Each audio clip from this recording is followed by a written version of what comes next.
It's always an adventure when I start a Zoom meeting. Hoping that nobody gets stuck out.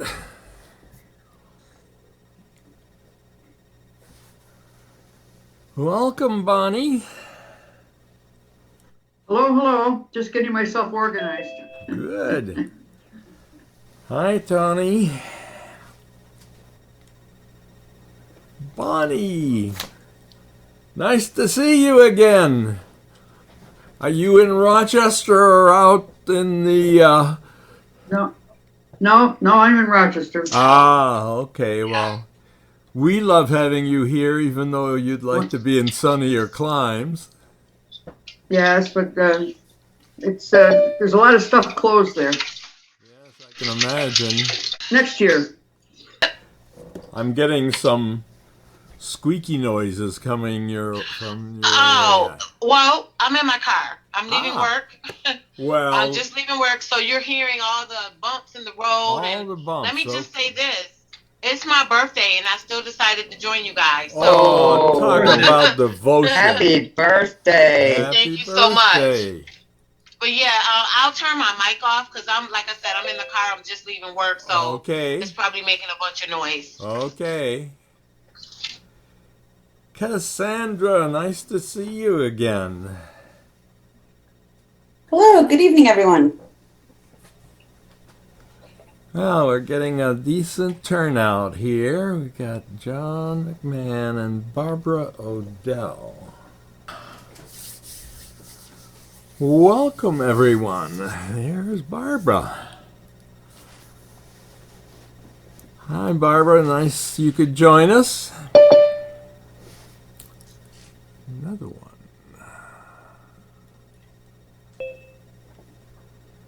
Hey, Shaniqua, how you doing?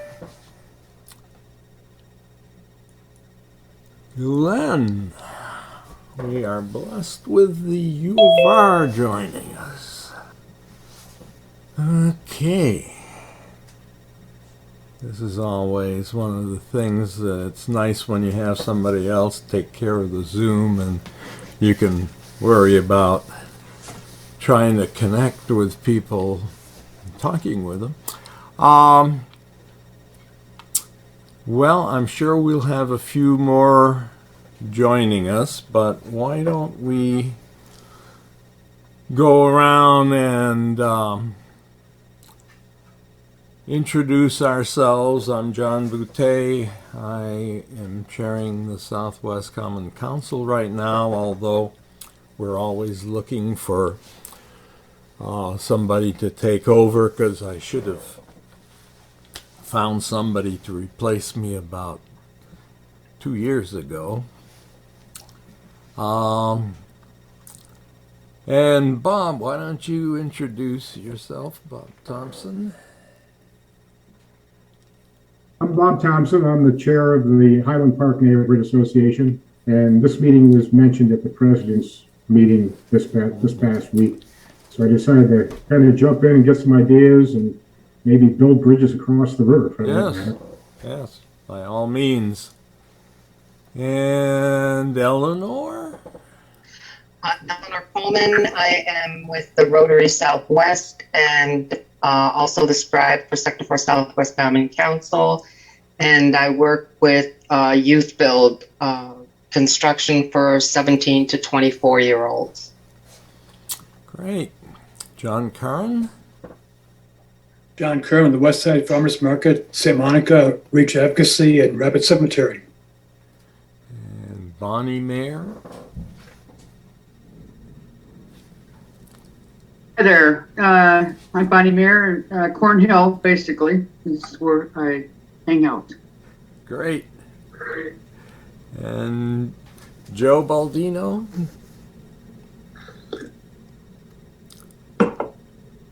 Yes, I'm Joe Baldino, School 29 principal, and known John for a long time when his children were students over at Wilson Magnet High School before it became, I think, Wilson Commencement. So yeah, a lot of rich history. I think John Curran, you and I may have worked at Edison for a while. I can't remember. Everything blends together. Yeah.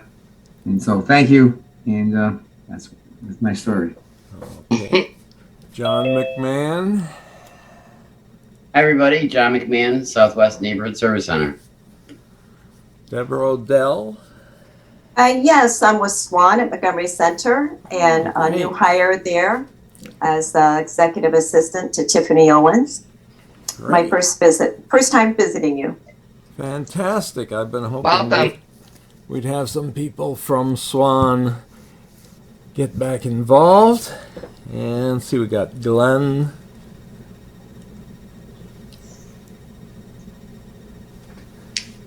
Director of the Center for Community Engagement at the University of Rochester, and also Vice President of the Rotary Club of Rochester Southwest.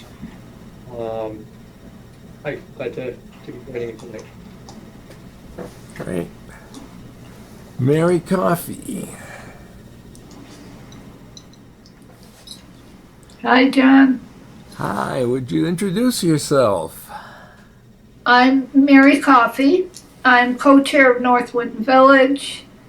And one of our things in North Winton Village was East High School, which we were instrumental in trying to raise the quality of education there. And we are, to us in North Winton Village, education is extremely important. It is the first step out of poverty.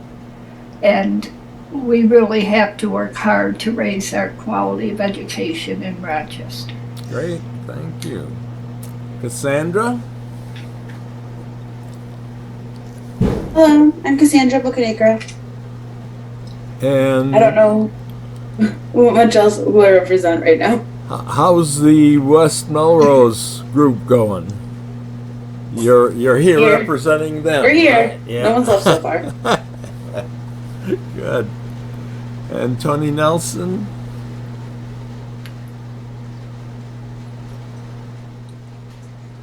Sorry. Hey, so I'm Tony Nelson. I am a delegate of the 19th Ward. And Mr. Baldino, I believe you taught at Wilson when I went there. I remember your name. You didn't teach me, but I remember your name. I remember you too. Yeah, there's so many people I interfaced with over the years. It's been a long time. But thank you, Tony, for that great memory of Wilson days. Yeah, absolutely. Wildcats Originals, baby. Yeah, we were. Sorry, yeah, we were the original Wildcats. That's right. We started that name in 1982 or something like that. Yeah. Yeah, when I started in the 7th grade, it turned from West to Wilson, and we changed the colors. Yep. You know, the colors changed with us: the red, white, and black, and we changed the game. That school was wonderful. Yeah, I drove by the field. I'm right by the practice field today. We don't spend a lot of time over there, so. Yep, memory lane today. Thank you, Tony, for the good memory. Yep, sorry, everybody. Little sideburn. Shaniqua? Hello, everyone. I'm Shaniqua Smith from the Southwest Neighborhood Service Center, Assistant Administrator. Ah, great. Yes.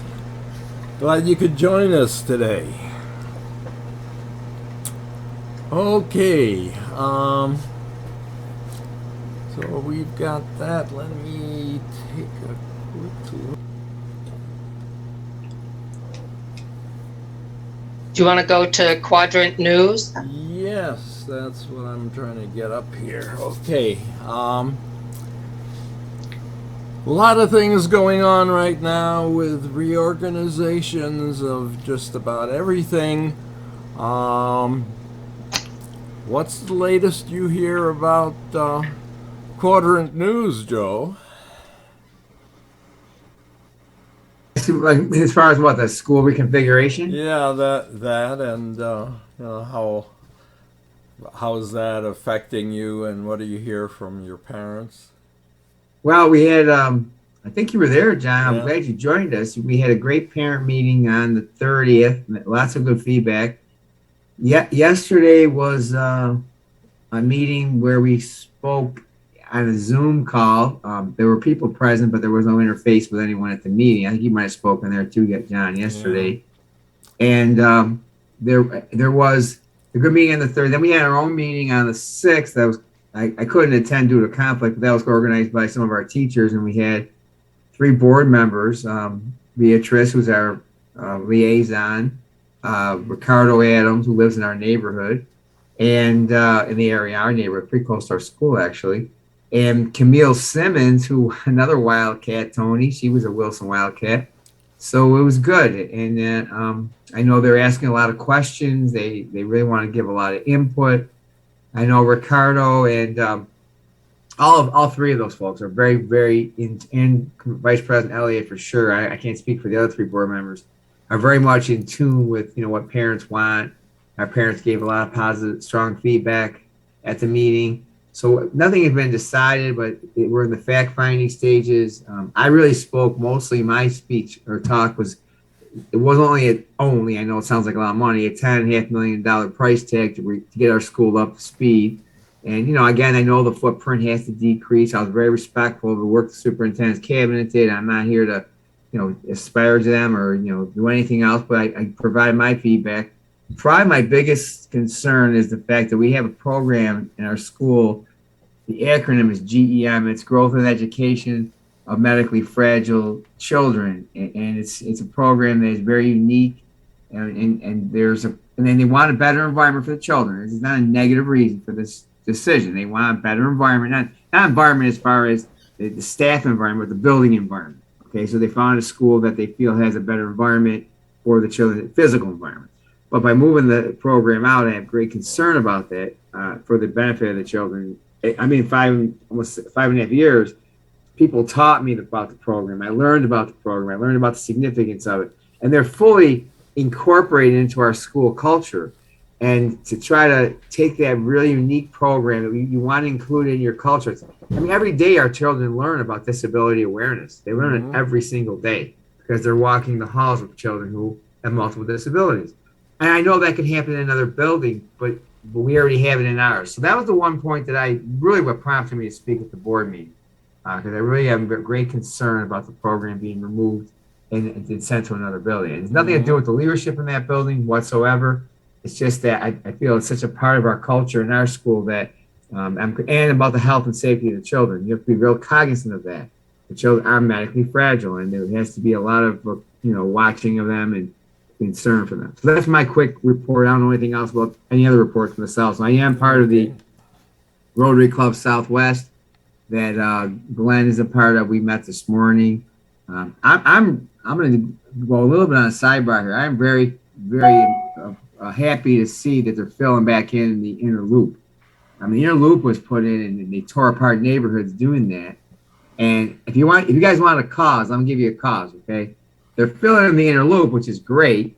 But the houses they're putting in, I think the ones I drove by are like $200,000. So that's not rebuilding a neighborhood. That's not bringing a neighborhood back. So I had to put that piece in because Glenn knows we talked about that a little bit this morning.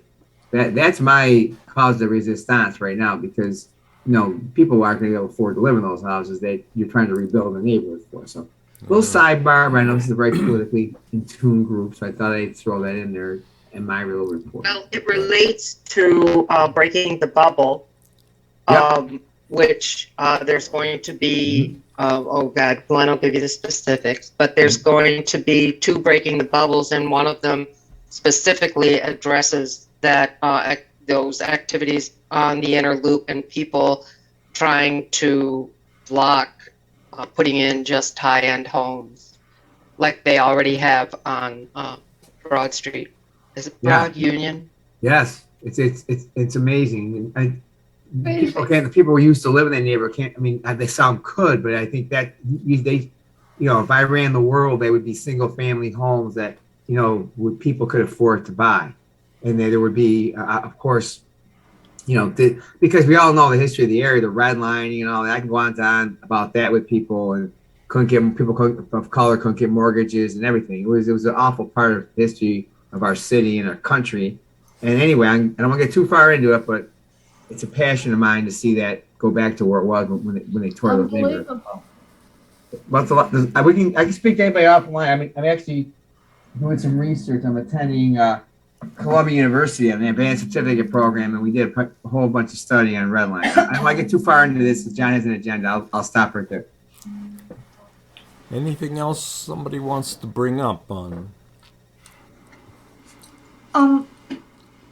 John? Yes. I think too, we should all think about filling in this hole, but what about the people who have lived in this poverty? I think we've got to say, does filling in the hole enable them to rise up out of poverty and buy a house wherever they may want to buy a house? And that would only be by enabling good jobs in the city of Rochester and good vocational, educational job training. And maybe we should, as citizens, push for what would help people to rise up out of poverty. Instead of giving them a little money here, a little money there, give them the ability to be economically equal. Yeah. Yeah, we certainly have a lot to learn, and I think Malik has got a Hopefully. lot of the right thoughts on how to try to get more affordable housing into the area. And What happened to the pharmaceutical jobs that were supposed to come into Kodak? Are they still pushing on that? And I mean, that would bring some higher end jobs for people. And I just read today that there are supposed to be 100 jobs coming into the Rochester area from I think it's I saw Canadian. that. That was good, but that's 100 jobs. Yeah. The first step out of poverty is a good education. Yeah. The final step is a good job. Okay. And I think we should all work hard for that. The other thing that I just want to mention while I think of it, for those of you who, and I know you're passionate about, Lynn Torrey Johnson, good. There's a meeting of the Rochester Coalition for Public Education tomorrow at, I believe it's at 4 o'clock. But and I think they're going to be covering at that meeting some of the issues around getting East High working well. And when you got that working well, if you look at the money that was put into it and the disruption that getting rid of a lot of students and teachers from there to get it to the right size based on what the U of R wanted to do, there are a lot of other things that, other impacts we have to be aware of, but I don't want to get sidetracked on that. But if all right, well, but good education, they did do it. I don't know how they did it, but they did raise the quality of education. But then we must have every school the ability. Anybody who wants the link to that meeting tomorrow, just let me know. Yeah, I would. And anything else that cover most of it? Let me I think the thing that we need to, let's see, John McMahon, who is hiding on us there behind there he is. Hey, one of the big things that we're going to have to deal with, and that I'm so glad to see so many people here today, is we've got the whole Bull's Head redevelopment project that is starting up. What's the latest that you have on that, John? Well, I talked to Rick Rinsky about that, who's the city person who's in charge of it. Can you hear me okay? Yep. Yeah, so Rick is the guy, and I can certainly ask him to come and speak with this group. I know he's done that in the past, probably years ago now, but what I've been told is that right now it's in the period of a very boring period with a lot of environmental behind-the-scenes work being done. Mm-hmm. So they had the ribbon cutting, and they had the big announcements and everything like that, and then everything kind of goes into sort of a office setting doing environmental work. So I can invite him to come and give an update on that if you'd like. Yeah, that would be great.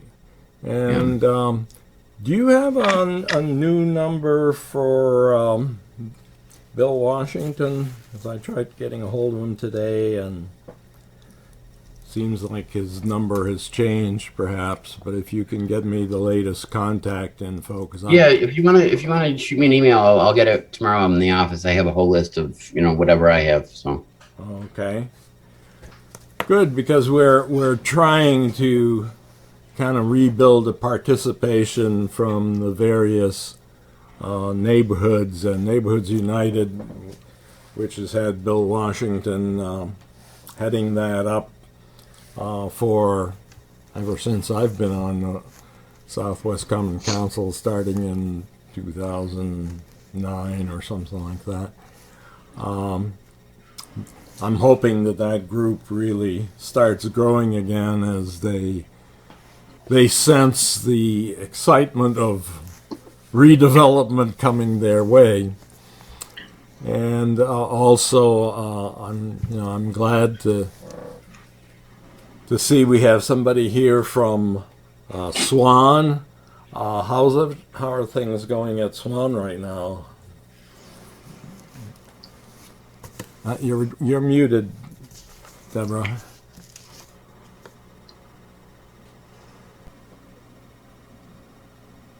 You're still muted. Press your space bar.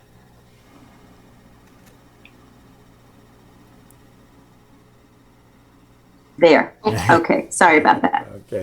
We have the senior ball happening tomorrow evening at the Montgomery Center. Live music, dancing, food, etc. Tickets are $35 if anyone's interested. We have a lot of people calling in for rental assistance, and it's a shame because a lot of the funding is done. So it sounds to me like there are things happening in that arena where people are behind their rent, et cetera, and we can only serve our zip code, but many people are calling even from the suburbs, which I found interesting. Beyond that, on a happier note, we have a toy drive happening next week. Well, we've been in a toy drive. We'll be distributing toys and Christmas meals or boxes next week as well.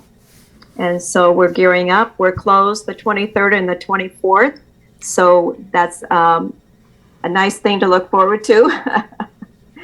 Anyway, I'm new there. I've been actually there since February, working as under the Associates for Development and Training for the senior citizen age groups.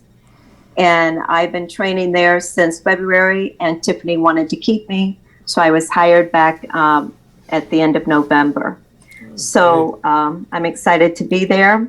I have never worked for a not-for-profit before, so I'm really happy to see a different way of helping people and serving the neighborhood. Great. Yeah, it's really nice to see Swan take root over at the Montgomery Center. They used to be headquartered over at the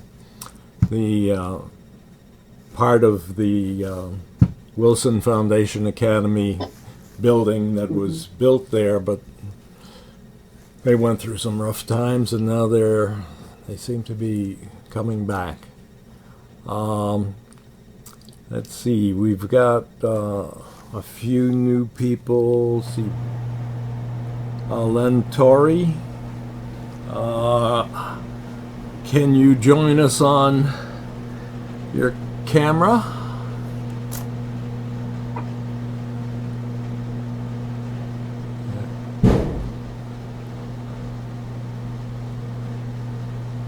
And Koji also has joined us. Hey, John. Hello, Lentori. Wanted to... Yeah, how you been? Oh, good. It's been a busy time trying to remember all the things I'm supposed to be doing. Well, that's okay. Join the league. I'm in the same category these days. Can you introduce yourself to the group? Yes. I'm Lentori Johnson, and I am a community activist, and something new that I'm going to let everyone be aware of tonight, John.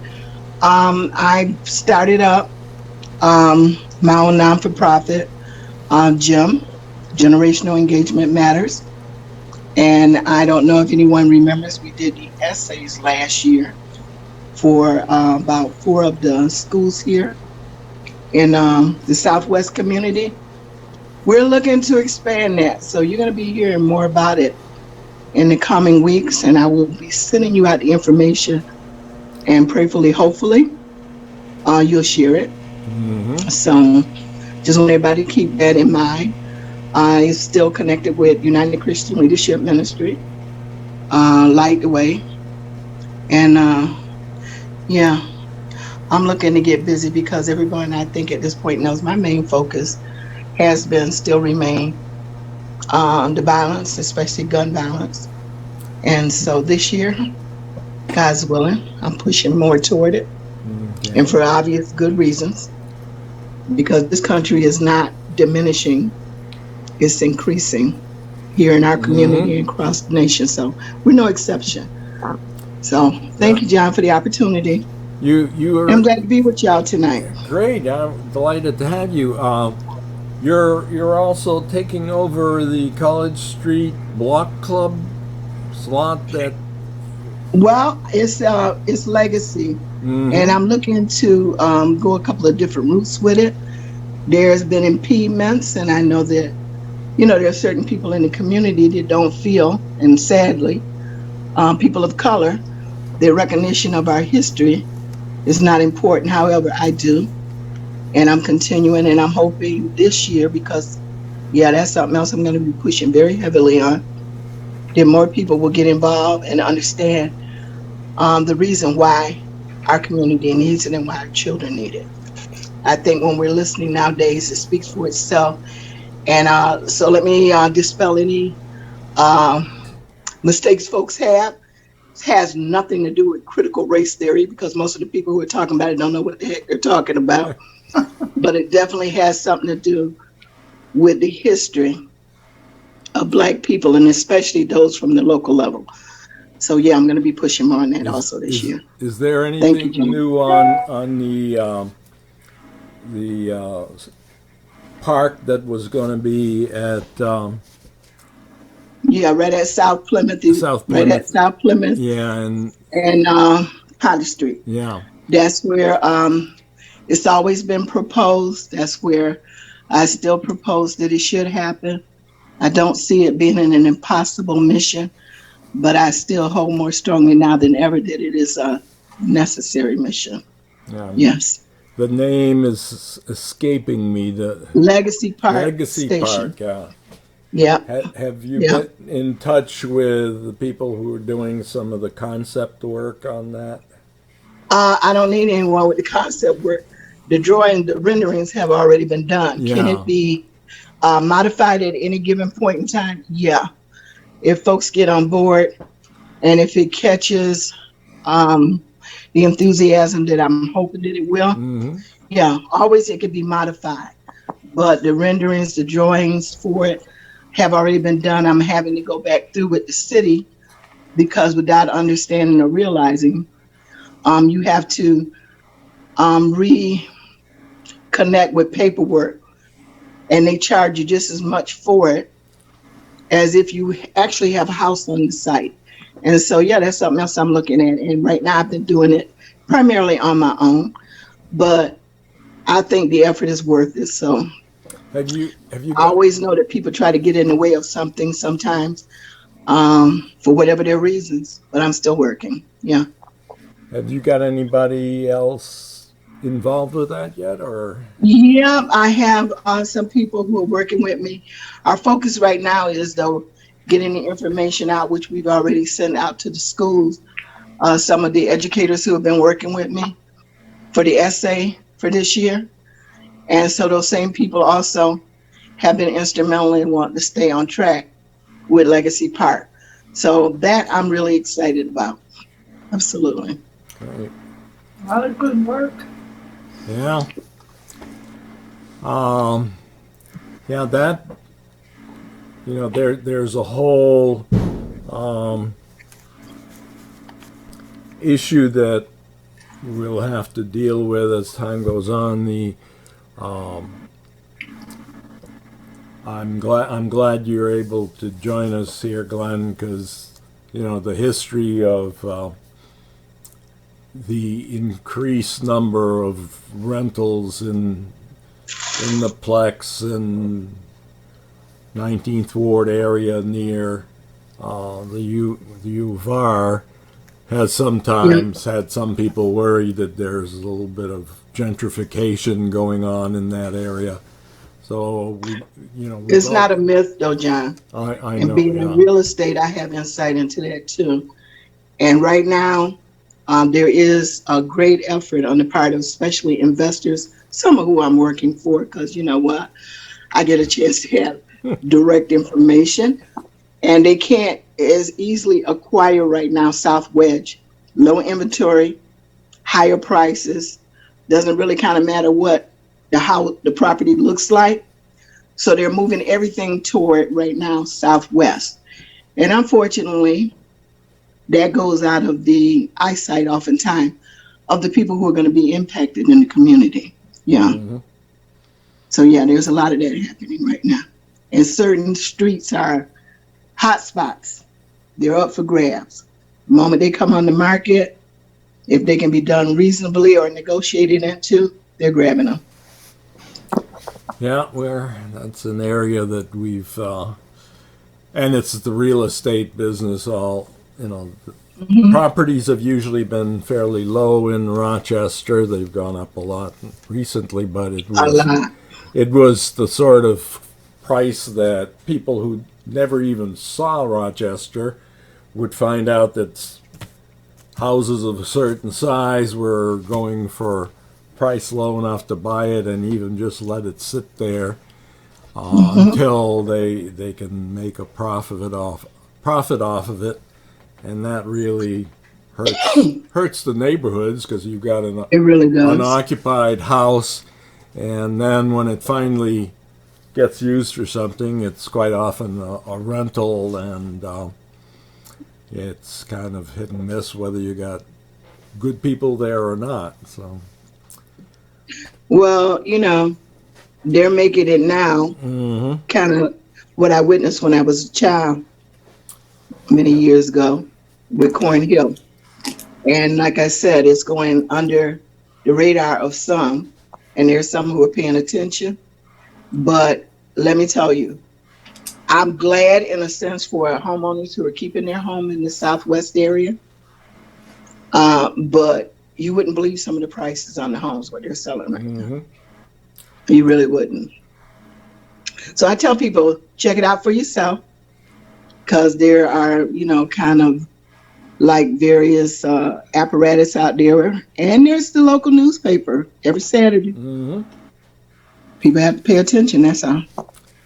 Now, the what was her name? The gal who was in charge of the Cottage Street Block Club before. Help me, Eleanor. What? Elizabeth, yeah. The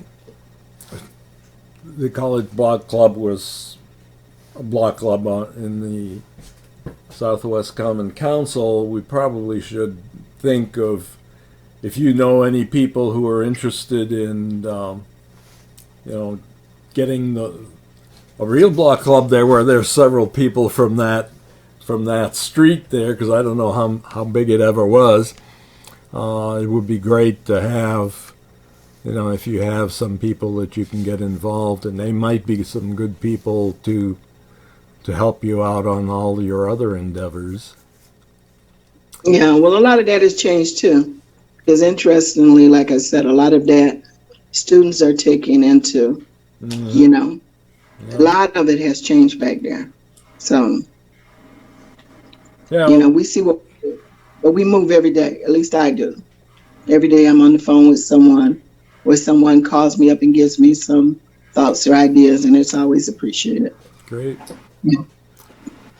And I know we've had people from the U of R that have been helpful in some of the projects. Well, they haven't been helpful to Legacy Park. Yeah. They know about it. It's not a secret. But, you know, that too is not a surprise for me. And I say that very respectfully.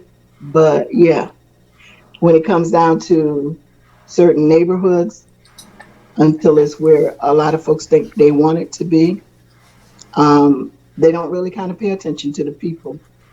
But Legacy Park has a specific mission, and it's always been vocalized very clearly what that would mean to the community and why it is important to try to create it. Yeah. Have you ever talked to Stella Wang? I talk with Stella Yeah. on occasion, not so much with that, but Stella's aware. There's different, like I said, this year, people I think will hear from me a little bit more, and some of the people who will be endeavoring with me. So yeah. Okay, yeah, because she has sometimes gotten some of the graduate students, or the students at least in her programs, and there are, you know, minority students there also, and certainly there's a big awareness of the racial history of Rochester and just about every other city in the country that where people have been kept from really achieving everything they could by redlining and whatever. She might have somebody who's interested in following those, you know, and helping to remediate some of that problem that might be useful for you. I don't know. Well, that's been asked before. I haven't really seen any real, at least since I've been, I don't know what was when Liz was, but any real push or effort, you know, regarding that. And yeah, I know that they have an increase in minority students at the U of R. So we'll see what this year brings. You know what I mean? We'll see. Yeah, I'm sorry. Could I Yeah. speak up? Montori, I appreciate the updates you're sharing, and of course, you know, you and I've had conversations about Legacy Park Station as recently as last year, but not more recently in recent months. And yeah, with COVID and everything, Glenn. Yeah. Yeah, and I remain, you know, interested and inspired by the vision that you have, and of course the designs and drawings and everything for that park, and I definitely think there's a lot of potential there. But also cognizant of the need to, you know, ensure that the foundation for that, you know, developing that park is solid. I don't think we can just have sort of students show up and start, you know, with shovels and start digging or putting down bricks. And you and I talked about some of the, you know, making sure that the permitting from the city for the parcel is clear. It sounds like you're continuing to work on that with the city, and I know you tried to do some work with the neighborhood association, which maybe wasn't as helpful as we hoped. But I think if that, you know, if you have your 501c3 in place, you know, such that you know, could be or put the fiscal sponsor in place such that could be ready to help funds and you know, develop the project. I think there's lots of potential for getting students involved and faculty like Stella Wang and others. I think that foundation needs to be in place before we can move that forward. No, I realize certain things, Glenn, and that's why I'm taking it upon myself. But here's what I do also know: that mentorship with students or apprenticeships oftentimes are even done on ground level. So no, I don't expect them unless when we do get started, they're gifted or they've been trained or they're working toward, you know, being engineers to break ground and to lay brick.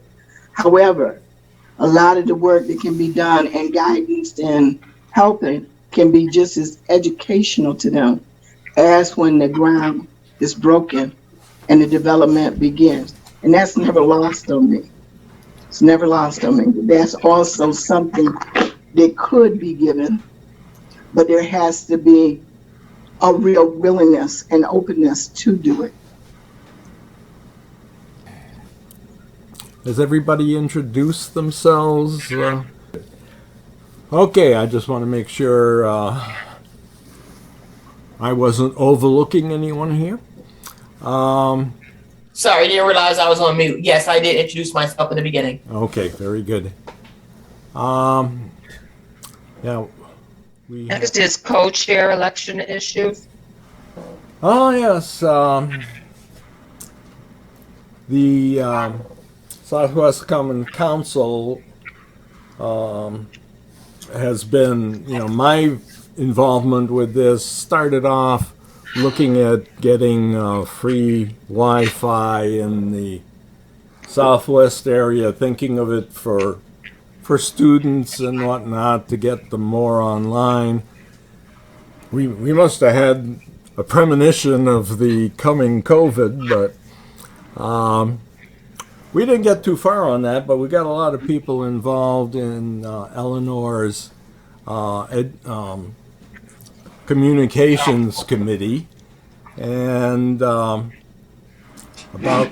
the time that we had that committee pretty active, the school district tried to close school 16, and we got the Southwest Common Council to reactivate their education committee, and we started off with Diane Watkins as the chair of that because I didn't have a whole lot of background in a lot of the education jargon that tends to fly in the city school district. And then eventually I chaired the education committee, and we managed to get the school 16 renovated and reopened, and school 10 we found out was going to get moved out of the 19th ward. We managed to hold on to the Walter Cooper Academy there, and it's been that's been my primary activity. And then we had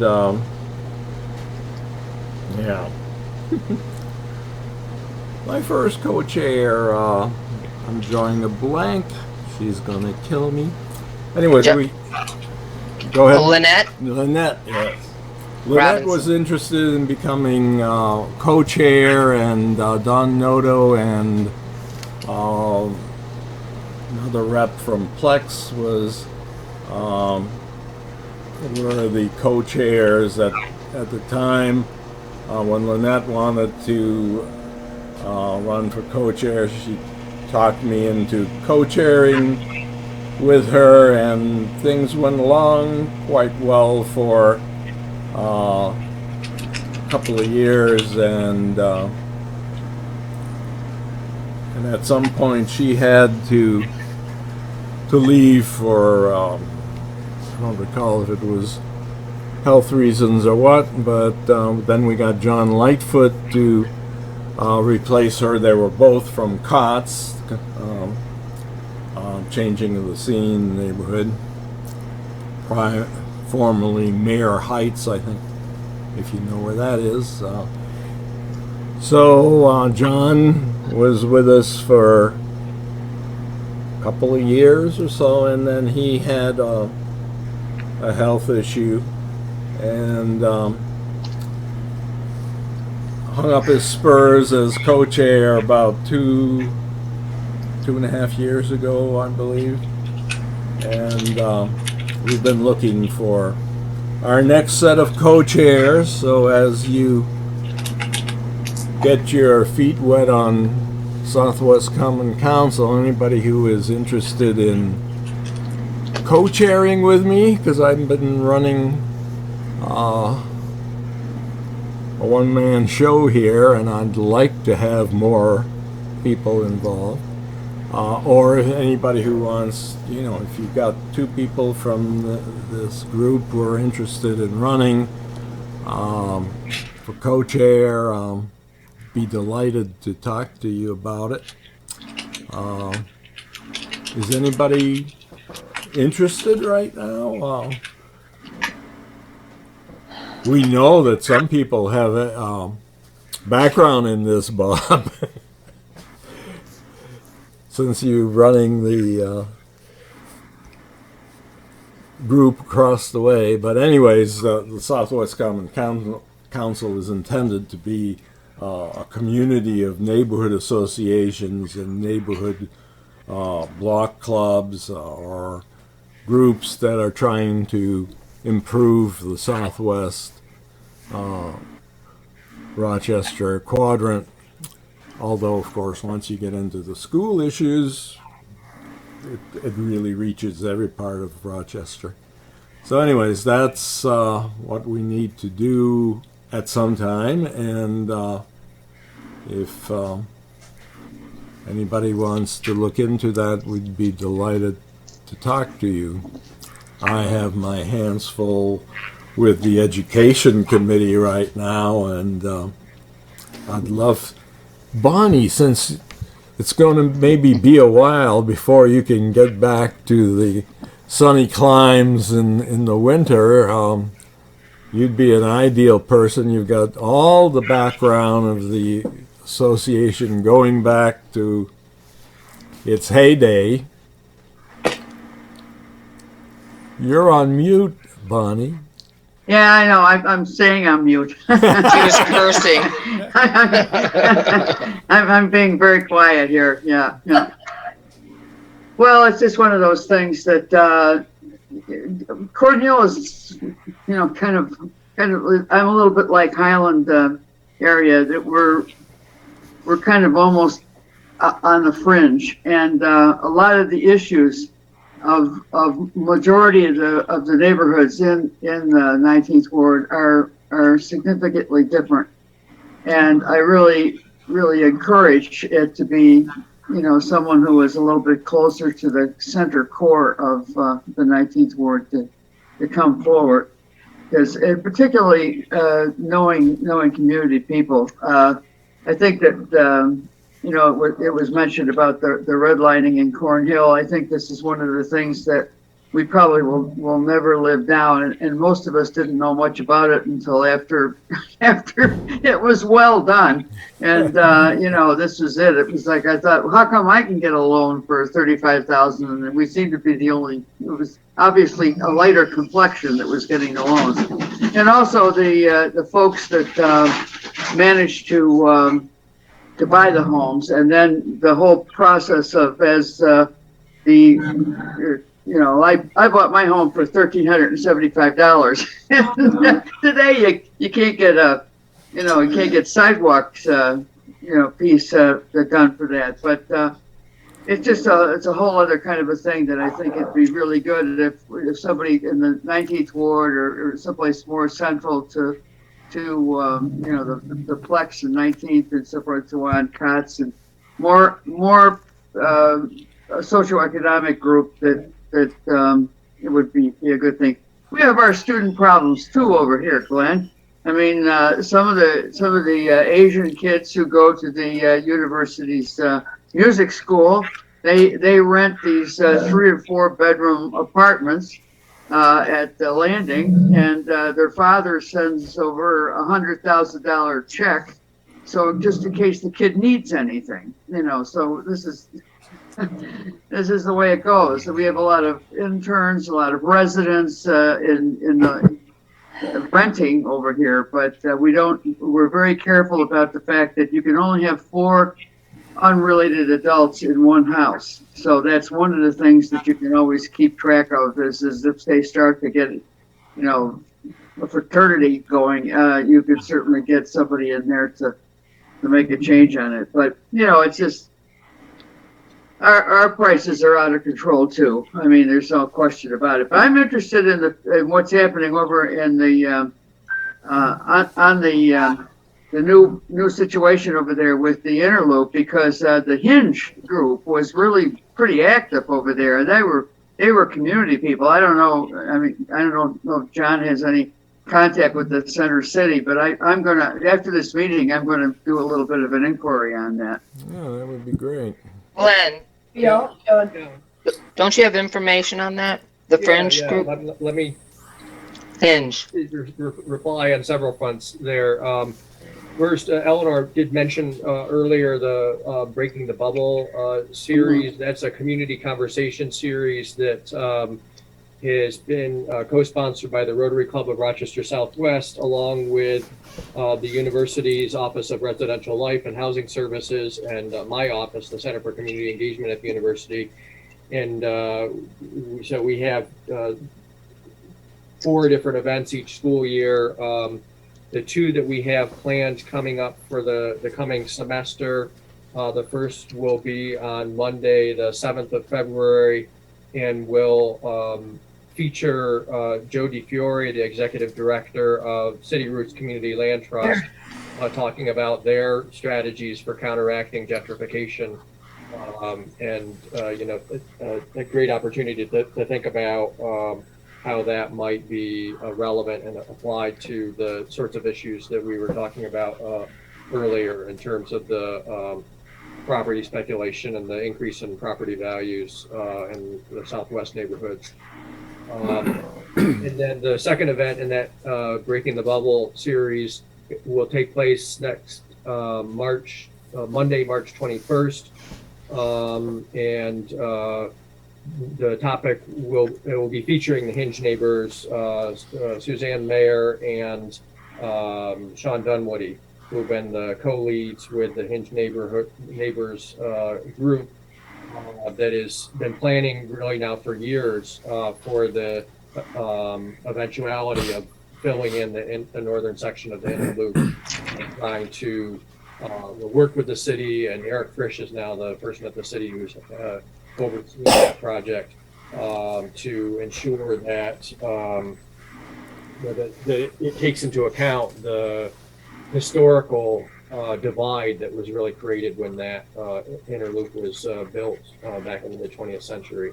So anyhow, that's going to be the feature and the focus of that conversation. And I was interested to note that the Community Design Center of Rochester had their annual Reshaping Rochester Awards ceremony online last month. And those 2 efforts, City Roots Community Land Trust and Hinge Neighbors, were the runner-up and the recipient for the Urban Activism Award, Betty Strassenberg Activism Award at that event. So I think really interesting projects that we're looking forward to featuring in our series, and providing the opportunity for others to learn more about. So please, plan to come. We returned to an in-person format at the Red Tea House at 912 and Brooks Ave this semester, and our plan and hope, COVID allowing, will be to continue that format with the I just mentioned. I do want to acknowledge, Bonnie, you were talking about some of the concerns about student housing, and just to say it's not within my purview at the university, but certainly there are plenty of folks at the university who are, including myself, who are very aware of and sensitive to the issues created by our students who live off campus. And Rebecca Orton is the person in the Office of Residential Life and Housing Services who's tasked with providing support to students living off campus. We have a fraternity and sorority affairs office and the Office of the Dean of Students that monitors those groups and is certainly aware of any issues that come up, and happy to address any issues that come up with students living off campus, whether formally in a fraternity house off campus, or even just an informal group of students who happen to be a member of a fraternity or a sorority who are renting a house together, and eager to hear any concerns about issues that come up with those students. So I'm happy to serve as a conduit to folks in the effort to address those issues. So I'll put my email address in the chat. Great. Thanks, Glenn. The Dean of Students lives across the street, so I usually just go over and talk to Matt, so. Also a reliable way to handle any concerns. And I put the Hinge Neighbors has a website. I put a link in the chat just in case anybody wants to check out what's the recent stuff. Great. Yeah, one thing. Hey, John. This is Bob Thompson. Yes, Bob. We've actually been working with Clayton Jones at U of R about some of the housing issues that are coming up in the southeast. So if anyone would like to be looped in on those conversations, let me know. Yeah, that would be good. I'd love to hear what you folks are doing. And let's see, where did we lose someone? Bonnie split before I got a chance to sign her up. Okay. She ran. Right on time. Yes. Well, it's getting to be that time. The Education Committee will meet next Wednesday, the 22nd, and we will have a lot of things to talk about with all the things that the schools are doing, and also I'll have a little more information from the meeting that the coalition is going to have tomorrow. And you'd probably be interested in some of the things they're going to be talking about also, Mary, or anybody else. I know. And John, can we extend this education committee? I know this is the Southwest, through the whole city so Well, everybody can get on board. I pretty much talk to anybody anywhere who is interested in getting involved. You've been with us. It's so important. Tori, okay.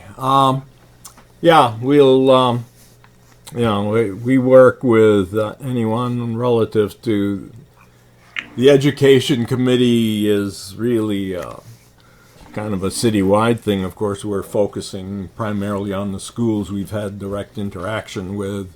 Right, and which is wonderful. Yeah. We should all be involved in our schools and raise the quality and if it needs funding, where is it needed? It cannot stay as it is.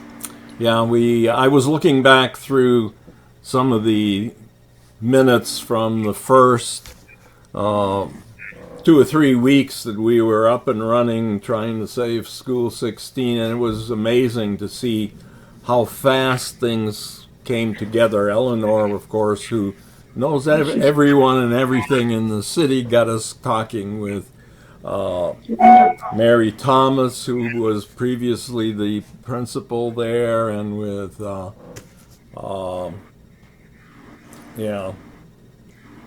anyways, we got all the principals involved, and within 2 or 3 weeks, Mary Adams had put in a clause in one of the motions that got passed saying that School 16 would be reopened on Post Avenue after it was renovated. Of course, then we had 5 years of hell trying to get everything the way we wanted it there, but it was... Well, but you did it. You did it. And that's the same with East. We didn't do it, but we went from children leaving school all day long doing drugs behind buildings to a wonderful school right now where children come out with smiles on their faces. Yep. And when we go down there, it's just a different world. And I don't know if you said they spent more money or that. Well, then we have to look at how it was spent and see how we can do it in our other schools. Okay. Nothing's going to change unless our educational system changes and our economic development, better jobs changes. Okay, well, we're out of time, unfortunately. We can always... A lot of people had other meetings they've had to head off to, so I thank you all for hanging around, and if there's anything that you need from me, Eleanor, give me a holler. Okay. Okay. Anything else that somebody had? John, you joined us this, John Curran, but you haven't spoken. Reach Advocacy, the group that deals with sheltering the homeless, has been able to get a shelter opened on 2 Willowbank Street, which is near 700 West Main, near St. Peter and Paul campus there. So 10 persons will have a nice warm residence there and a welcoming environment. This year, the Reach has to respond to what's called a scattered site approach. Last year, we had the chance to be able to use the downtown hotels to have 1 person per room with meals served there. It worked very, very effectively for COVID.